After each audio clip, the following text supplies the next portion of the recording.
Elecciones en Bolivia. Comencemos con, a ver, mira lo que tuvimos. Errores en papeleta de sufragio. Tuvimos problemas del Tribunal Electoral, cuestionamientos en el padrón, es decir, comenzamos mal nuestras elecciones. ¿Sí? Ha sido el peor tribunal electoral de la democracia boliviana, indudablemente. Sí, ¿no? Sin duda, sí. A ver, fíjate, antes incluso, ¿no? Cuando tuvieron que definir el nuevo mapa electoral, problemas, ¿no? De ida y vuelta. Cuando tuvieron que inscribir a los ciudadanos, problemas de ampliaciones de plazo por las colas. Todo mal calculado, digamos, ¿no? Y luego paulatinamente, ¿no? Problemas ya técnicos durante la elección, ¿no? El día de la elección, el problema burdo del pluricultural o plurinacional en vez de decir uninominal, digamos, ¿no? Sí. Que son los de forma, porque de fondo también los hay, ¿no? El haber prometido tener 70% de escrutinio hasta el domingo y no tenerlo, porque supuestamente tenían miedo que lo hackeen el sistema, ¿no? Y se cayó y al día siguiente lo recuperaron y luego por la presión de la opinión pública tuvieron que sacar a los 4 días ya el resultado más o menos relativamente consolidado y 17 días después lo dieron nuevamente, pero lo dieron primero el voto extranjero y nacional y en la tarde varió. Y ese tipo de cosas que te generan, por primera vez la OEA, la comisión de la OEA, la misión de observadores de la OEA, se pronuncia de manera muy crítica, ¿no? Que decimos que la OEA generalmente es muy progobiernista, muy conservadora. La misión pero viene que fue y observa, demasiado evidente, ¿no? Demasiado evidente lo del cómputo, ¿no? Lo del cómputo, los problemas del conteo. Mirá si no hubieran habido empresas que hacen en boca de urna las encuestas, hubiéramos estado al segundo día en una tremenda afectación ya al proceso democrático, ¿no? Si no sabíamos el resultado, por lo menos extraoficial.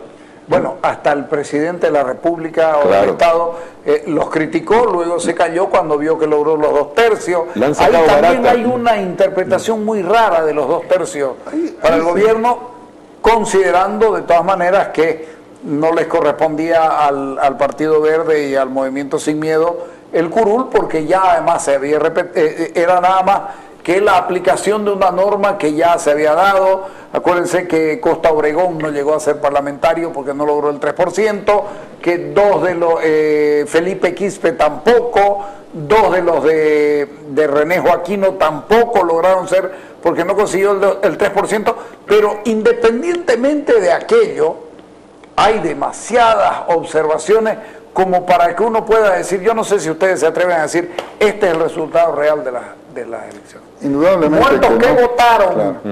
Indudablemente que no, Carlos, ¿no? Son demasiados los cuestionamientos que se hacen al trabajo, a la labor que desarrolló el Tribunal Electoral.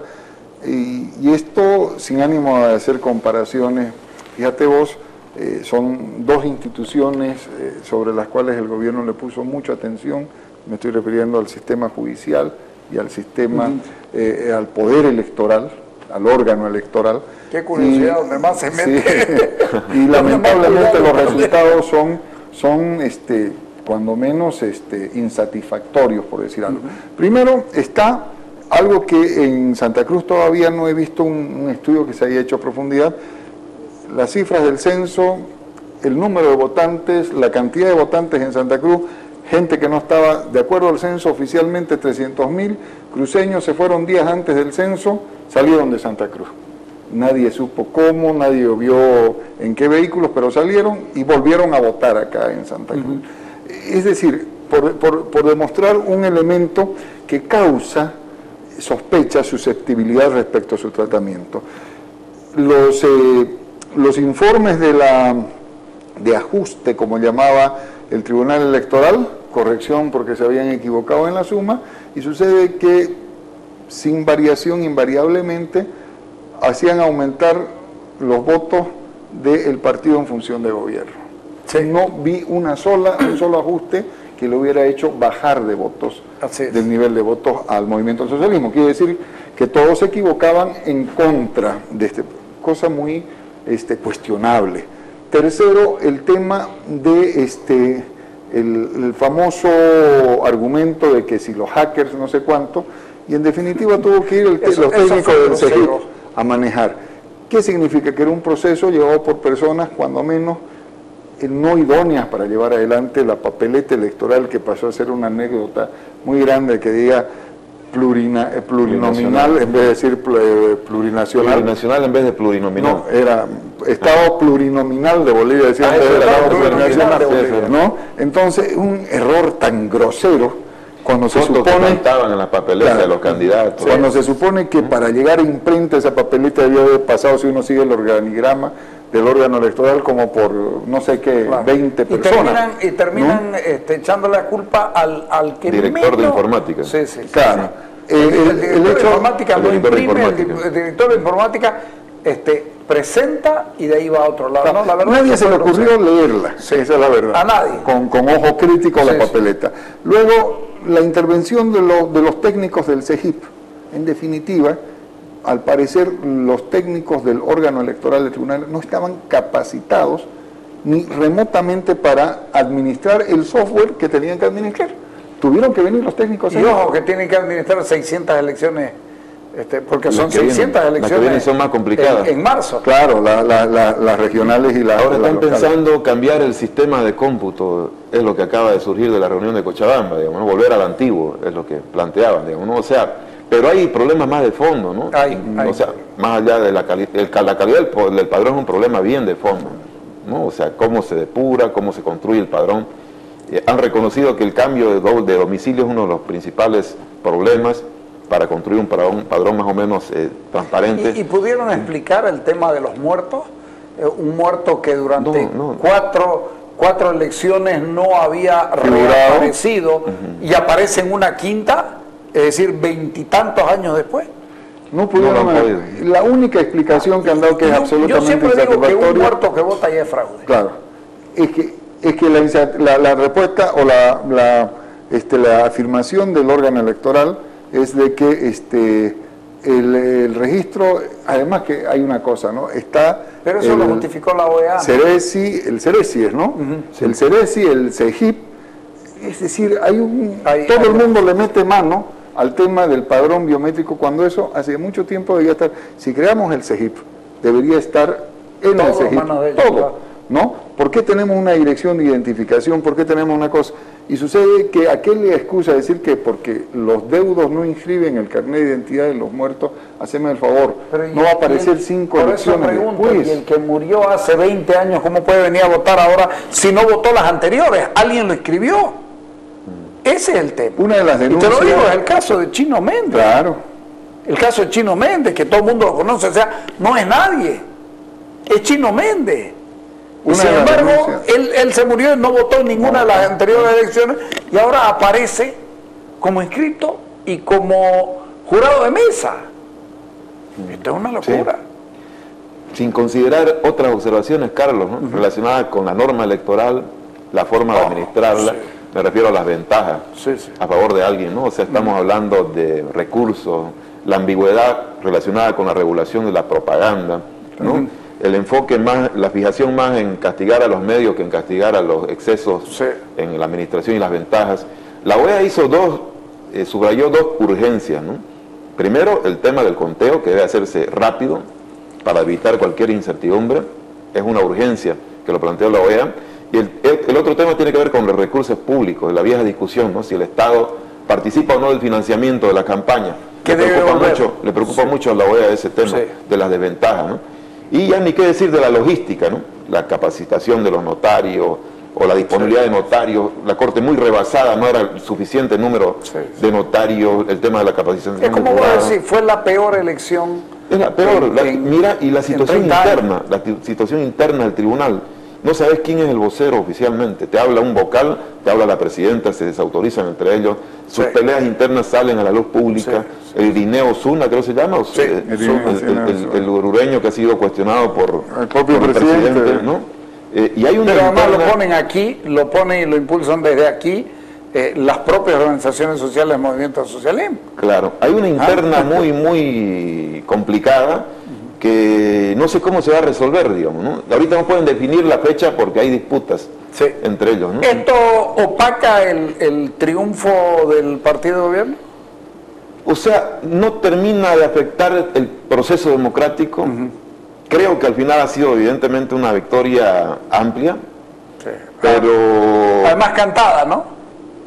Por supuesto, parte de una tendencia muy evidente de construcción de una hegemonía, ¿no? Que viene de años, ¿no? Estamos hablando de una acumulación de poder de años frente a una oposición que intenta articularse, pero que no logra al final hacerle frente a toda una maquinaria de ejercicio de poder, ¿no? Era una elección pronosticada, sin sorpresa.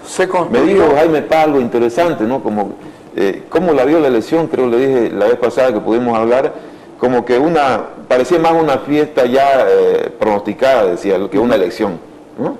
Un festejo ya previsible, digamos, ¿no? Entonces, una elección sin sorpresa, además una campaña muy deslucida, en calidad, ¿no?